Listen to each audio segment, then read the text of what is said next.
Stephen, can you maybe tell us about some of the, in terms of public-private partnerships, some of the efficiencies of design-build legislation? Sure. Design build allows a public entity to go to one firm instead of multiple firms to get their project built. For example, in design bid build, we have to go to an architect, we go to a contractor or multiple contractors. Coordinating that effort can often be a challenge. Versus design build, where you're going to one entity, they're responsible for your project from start to finish. And it's nice to be able to work with one party versus many parties and try to coordinate the many parties' work. Now, could you maybe shed light on some of the procurement process for some of the firms that go through the P3 process? Sure. What we tend to do is we will put an opportunity out to the public in general.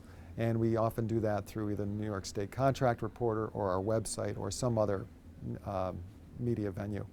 And from there, internally, we'll put together a team that will be responsible for selecting the eventual winner of the opportunity. And we would expect RFPs, which our team would look through.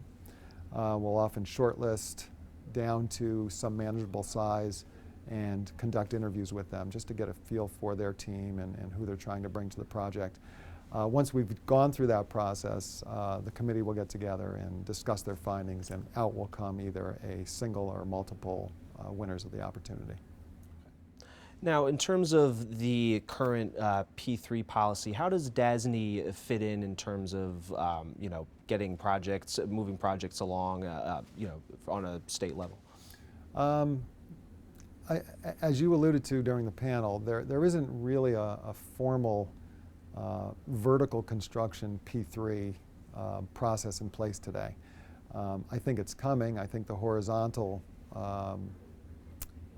opportunity will eventually lead to the vertical market. But today there aren't a lot of customers taking advantage of that because it almost doesn't exist on a formal basis. But we do have SUNY who can take advantage of design build. We also have SUNY schools who do a lot of fundraising on their own. So there are funds coming from other sources other than just state appropriations for projects for different customer agencies that we work for. And can you maybe identify some projects that DASNY has in the pipeline or are currently working on? Sure. Down here in New York City, we're about to select an architect for a $160 million project out on Staten Island. This is the South Beach Psychiatric Center. We also have a number of CUNY projects. There's a $75 million project at LaGuardia Community College, about a $25 million project at Queensboro. There's projects at Lehman College and a number of the other CUNY campuses. And in addition to that, we are also involved in the Sandy cleanup. And we've just finished with 3 CMs inspecting about 6,000 homes on Long Island. And the results of that are about to hit the construction industry as well. Probably smaller contractors, but that's another huge opportunity coming.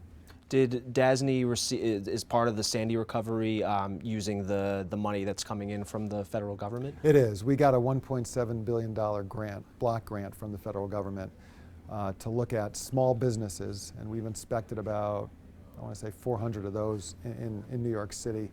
And like I said, about 6,000 homes so far, mostly on Long Island. So that's all block grant money from the federal government.